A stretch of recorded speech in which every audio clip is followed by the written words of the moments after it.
Marvel just released Eyes of Wakanda, just a 4-episode random Wakandan TV show out of nowhere. Now, from stuff we've seen from Wakanda before in the Marvel universe, it's all been kind of mid, to be honest with you. The first Black Panther movie was kind of okay. I did like Killmonger a lot in it. He's a very good character that we all know he's a great character. But other than that, it was kind of just a mid movie. Personally, I didn't really love Wakanda Forever. I honestly just fell asleep in it. I rewatched it after falling asleep, but it was kind of just a mid-ass movie with a lot of Power Ranger suits. So hopefully this is something more interesting to Wakanda, and we'll get to see something more valuable to the country of Wakanda than what the first two movies, I feel, have brought to the table. So let's just get into episode 1. Episode 1, The Lion's Den. The episode starts with the Wakandan raiders coming to a place called Crete. I think it's pronounced Crete, I don't know. Led by a guy known as the Lion. They're taking over the town and kidnapping them all, basically threatening everyone to join or they'll be convinced to. We focus on this one girl who's struggling, and she's thrown into a cell with a guy who's basically gonna burn her to convince her, and she's begging and shit, but then suddenly acts like all confident out of nowhere. It's quite weird, quite weirdly done. Basically, she's just like, please don't hurt me. Never mind. Then we have a flashback, and we learn that this girl was Wakandan, and she didn't quite make the Dora Milaje. And the queen asks her to do a little secret side quest for them. Basically, there's some traitors who left Wakanda and took all the vibranium with them, and she needs to take them out. And if she does a good job, she can join the Royal Guards, so that's good for her. And we cut back instantly to where we just left off with her punching the guard. It was really just like a sudden cut. Like, to me, I had no fucking idea what was going on. I've been paying attention at that point, but when you just cut back to something that was 2 minutes ago, no explanation, but also we saw this same character just doing another thing. It was a little bit confusing, but it's fine, whatever. Then we have a whole 10-minute fight scene of her just taking out anyone that gets in the way until she gets to the big boy. And when she gets to the lion, he gives a classic spiel of, oh, you don't really know the whole story, do you? They told you this lie of what I actually did, but I didn't do that much of a bad thing. To sum up what he says, he basically says Wakanda sucks, they're too secretive about shit and lie about shit too much, and he tells her about his secret job he had while he was in Wakanda, where they basically just did some naughty things, but that they wanted to keep on the down low and don't want to tell people about. He also states how Wakanda doesn't want anyone from Wakanda to leave Wakanda, because if they see the rest of the world, they might like it too much and want to leave, and if they leave and they take vibranium with them, that's taking vibranium out, and they don't want to share that shit. They want them to have the monopoly on vibranium and no one know about vibranium existing or Wakanda existing or anything. They're very secretive about everything. He makes some good points about how he wants free will. Basically, he just wants to live in the world and do his own thing, but of course, he's a naughty boy who likes to enslave people and torture people, so he's not really a good guy. So they have a little 5-minute fight scene between each other, and she comes out on top, and then he's like, alright, self-destruct mode activated. He blows himself up to try and kill her, basically, but she just jumps out the way. So she goes back to Wakanda. She's like, I didn't get all the vibranium, but I got some of it back, and I killed the guy. And they're like, well, good job. You can join the Royal Guards now if you want to. And she's like, nah, I'm gonna do my own thing. And she just wants to join that secret society that does naughty things, that does top secret to Wakanda. And the queen's like, I bet you do that. Sounds good to me. So yeah, as a first episode, half an hour long, half of it being taken up by fight scenes, kind of weird. This being an anthology show, I believe. Obviously, I haven't seen the rest of the episode yet. I've only seen the first one, but it being an anthology show, I am not invested in any of these characters in this half an hour I've been given, especially when I have a 2-minute intro sequence of this girl and then I have to watch her fight for 15 minutes. I don't care about her. Now, other Disney Plus anthology shows that they've done before, like the Star Wars ones or the What If TV show, I know those characters in it because they're about specific people. The Star Wars one are just stories about Star Wars characters that we're not seen before, and the What If ones are about what if in scenarios about these characters I know, where this is just people I don't know and don't care about, and I have to watch them just do some shit for half an hour. It was kind of boring for me. It felt like nothing major happened in it. Like, I could sum up this episode in 2 seconds. Wakanda not happy this guy dipped. They send out a girl to take him out. He's like, I want to be free, but he's doing naughty things. So they kill him, and she comes back home. And that's like it to the story. I think the fighting scenes is a big problem with that. It was just big fight, a little bit of yapping, big fight, a little bit of yapping. We've got 3 more episodes. I don't know what the fuck they're going to be about, but yeah, this one was pretty shit, honestly. I don't think I'd ever watch this episode again. Next episode, I guess. Episode 2, Legends and Lies. The episode starts with a bunch of Greek soldiers trying to raid Trojan and failing. We meet the main 2 characters in this episode, some Wakandan soldier dude named Memnon, I definitely butchered that, and Achilles. They try to get through the walls but fail, and so they have to go back home, and the captain's like, yo, I got this new plan, this new tip plan that's never been done before, and we're gonna build a big wooden horse and sneak that in and be like, yo, you won, here's a big present, we're gonna be inside the horse and we're gonna fight them. Basically, this is the Trojan horse story. It's the famous story. Everyone knows this fucking story. Now we got this real historical event, the Trojan horse, which we're learning now has Wakandans impacting on. You know, the real historical events apparently in the Marvel universe have Wakandans seeped into it, and we just never heard about it because they're so secretive about everything they do. We then learn that the Wakandan soldier is just doing all of this shit, helping out all of these boys, just because there's a Wakandan amulet, which is definitely made of vibranium, inside of Trojan, presumably owned by the queen. So once they get into the horse and they sneak through the gates, they all come out and they all start fighting each other. The Wakandan dude's like, alright, I'm gonna dip and go get this fucking amulet. He doesn't say that to anyone, but that's what he's doing. But Achilles is losing a fight, and he sees that he's dipping. He's just leaving him to lose. So he gets up to the big tower. He's like, yo, give me that amulet, and now you guys get out of here. Oh, they're gonna kill you. He's being a nice guy, but showing that he's not actually on anyone's real side. He's just doing this for the amulet. Now he's got the amulet, so he's like, alright, dip, or they're gonna kill you. But Achilles sees this shit. He's like, yo, you're a fucking traitor. I'm gonna kill you, you bitch. He starts attacking him, trying to kill him. The amulet falls on the floor, and he tries to break the amulet. He's like, this is so important to you. Fuck this. He sees he's got a bunch of power in it. Just goes a big purple light and some power comes out of it and he's like, oh shit, this is magic. Alright, bet, I'm keeping this shit. Obviously the Wakandan dude's like, no, you can't have that, I'm having that back. So they start scrapping. Achilles gets him in a headlock and starts dunking his head in the water. So what does the Wakandan do? Well, he's read the books before. He knows his weakness is the heel. So he stabs Achilles in the heel. Who saw that coming? Not me. Even though he's really injured, Achilles is like, no, I'm gonna kill you, you motherfucker. So the Wakandan dude has to take him out and he dies. It's very sad. Oh my god, his best friend in this war has died. But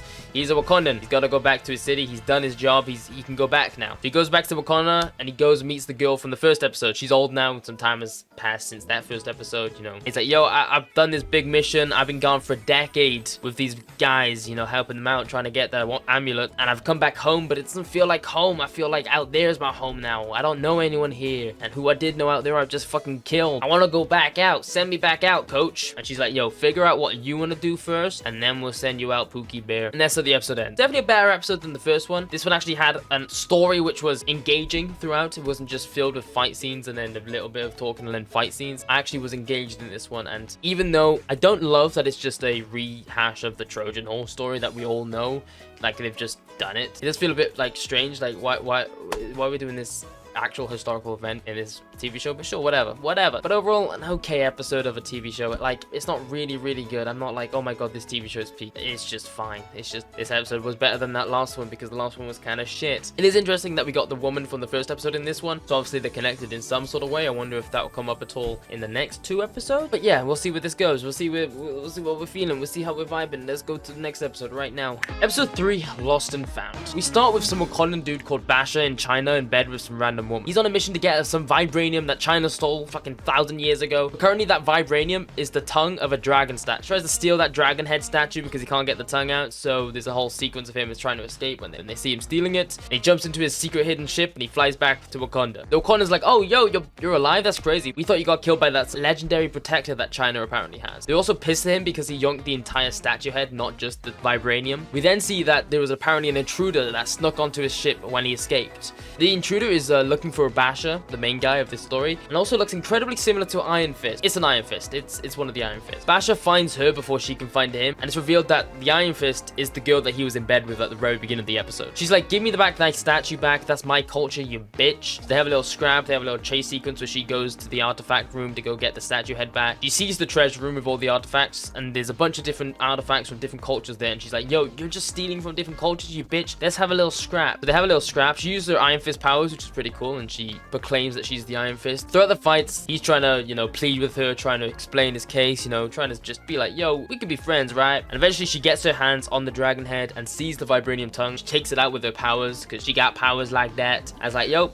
job done. We're all good. You can keep the tongue. I just want the statue head. Then the High Counselor comes in and is like, yo, where'd that intruder at? And he's like, yo, it was actually just a training exercise. Don't you worry, bro. It's all good. And the episode ends with them heading to the ship to take the Iron Fist back to China. Yeah, pretty good episode. I like that we're actually in Wakanda for this episode. That is what the first 2 episodes were missing a lot of, I feel. They were just focusing on this 1 or 2 Wakandans instead of the entirety of Wakanda. This is what I want to see more of, and I like it. We get to see the Wakanda's treasure room where there's a few details in there, like there's the mask from the first episodes in there, which is pretty cool. And seeing an Iron Fist, unless the Netflix TV show is canon now, which I'm not too sure. This is the first Iron Fist inside of the MCU, which is kind of cool to see. I do think some of the things inside this episode were a bit kind of obvious. For example, when we first heard the Iron Fist's voice was a woman, my instant thought was, okay, so this is definitely the only Chinese woman we've seen in this episode, which is the girl inside of the bed with him at the beginning. It's also kind of a classic, just oh my god, we're enemies, but we're also lovers, so let's be friends at the end, and everyone's happy. I actually quite like this episode. It actually added some things to Wakandan lore, which I liked. Pretty good episode. Next episode. Episode 4, The Last Panther. This episode starts with 2 War Dog members. They're basically those sneaky boys that have been going out to get vibranium. They're called War Dogs. Each person we followed in these episodes have been called War Dogs the entire time. I never mentioned it for some reason, but yeah, they're called War Dogs. One of these boys is the Prince of Wakanda. But he's like the 4th kid of the king and queen, so he's not in line for the throne. That's why he's out here. He's trying to prove himself. They're in this little town trying to get back an artifact of theirs, and the prince goes and gets it back, being like, yeah, I got that. I'm so good. Look at me. They head back to Wakanda, and we see the Watcher watching them because he loves doing little cameos. I wish that Captain Carter was standing next to him, because that would be funny as fuck. They get interrupted on their trip back to Wakanda by a fucking predator. Sadly, it's not a predator. It's just a Wakandan from the future. Sure, I guess we're going there. She does a little like touch on the shoulder and gives them like a visual flashback of what the world's gonna look like in the future, and basically it gets fucked by some alien monster creatures, and she explains how Wakanda never opens up the gates to the rest of the world. So when these alien monster creatures came down, the rest of the world got fucked up real quick, and then Wakanda just stayed in their little bubble like, we're gonna protect ourselves. But then all the monsters focused on Wakanda and they got fucked in the ass because of it. So she tells them that they need to put the artifact back so they can continue the timeline to where eventually they'll open up the gates. So this is basically implying, and also at the end of the episode tells you, that this artifact that they have just stolen, they need to put back. So eventually in the future, Killmonger can find this artifact, steal it, and then when Killmonger goes to Wakanda, T'Challa will then be convinced to open up the gates to the rest of the world, which he does in the main timeline of the MCU eventually. We've all seen Black Panther. Meanwhile, in this montage thing she does, she tells them how she's been looking for like days now of the exact timeline spot where the whole world changes, and she eventually found this one. But during the montage, she goes through the last 3 episodes, basically just appearing as a little thing looking over the episode. She then like runs out of power or something, and she's like, oh shit, I gotta go back to the future now. Wait, no, give me that X. And she gets sent back to the future. She's in a panic. The 2 dudes have a little scrap for a little bit of what they should do, and then eventually decide, alright, bet, we're gonna go put this X back, you know, seems important. They head back to the city, and there's a lot of fighting going on in the city, and the old guy gets stuck under some rubble, so the prince has to solo go put this X back. And then we cut back to the future, and we see that a bunch of alien monsters have broken into the Wakanda place where they've got this time travel machine, and they're like, fuck, we gotta protect the machine. For some reason, I don't really get this part. One of the Wakandans are like, you know, we could just turn off the machine, and they're like, no, we're gonna protect it. Just turn the fucking off. That's what I don't get. Why are you risking having the monster aliens go through time? That's probably the worst thing you could get, is time traveling monster aliens. Anyways, whatever. So they're gonna have to fight off these monsters. Nothing really happens there because eventually they do fix the timeline, so it kind of just cuts off where they're losing the fight, and then it cuts, and then presumably they fix the timeline. So yeah, we cut back and we see that the prince puts the axe back and then go gets the guy from the rubble, and they're like, yo, we did it. Epic game of moves. And they go back to Wakanda, and they're like, yeah, the axe got destroyed inside of the big city. It all got destroyed and the axe is gone, so yeah, very sad. And the end of the episode is just the 2 boys being like, yo, we can't tell anyone about this. And they're like, yes, alright though, we did good.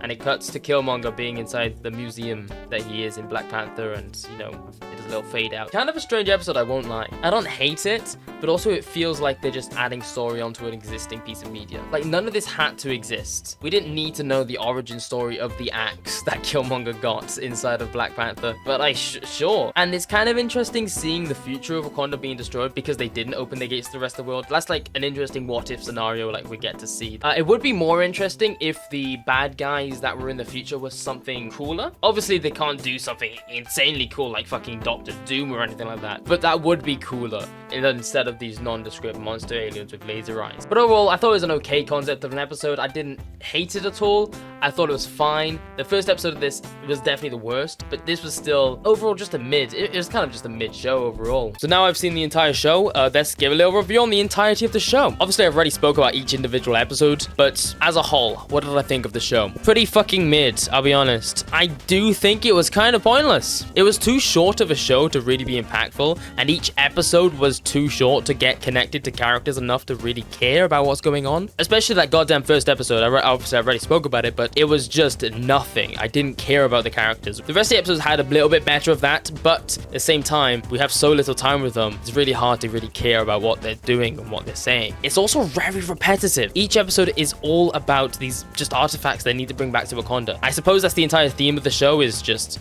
we need to get these vibranium artifacts back to Wakanda. But even by the first episode, I was kind of like, we've seen this before, right? Isn't this like all Wakanda ever fucking does? And it's kind of just shown me that it is. That's all Wakanda ever does, is just, yo, vibranium's not in Wakanda, and as we want it back, give it back. Obviously, in the last episode, it kind of breaks the mold of the first three, being like, yo, I know you've stolen this thing, but give it back. We need to change the timeline. First of all, her going back and seeing all of the different episodes to try and find the right moment, it felt like a pointless connecting device. Before watching the show, I heard that they're all connected by the last episode. If this is the connection that people are talking about, that is ass, bro. She literally just popped into all 3 episodes to connect them. That was the connecting point, is that she looked at them all. I think if instead we had like a short movie about this sort of stuff, it might have been better. Obviously, we couldn't do all 4 different stories, but if we just focused on one and made it more interesting, that would have been better than 4 random episodes that have nothing to do with each other, that follow the same sort of loose plot thread of, we need to get this Wakandan device back to our country. Happy days. A little bit of conflict in between of, is this good or is this not? That's all each episode was. First episode, we see that the lion boy is kind of like, yo, I want to leave Wakanda. I don't want to be stuck there. It feels like I'm stuck there and I have no choice. I have to live in that country. That's the first episode's dilemma. Second episode, we see the Wakandan has to kill his friend that he's had for 10 years to get the vibranium device back. This is a little bit of conflict. Third episode, we see the guy struggle because he likes this woman and she wants their little statue back, but he wants the vibranium back. Isn't it not all just the exact same fucking shit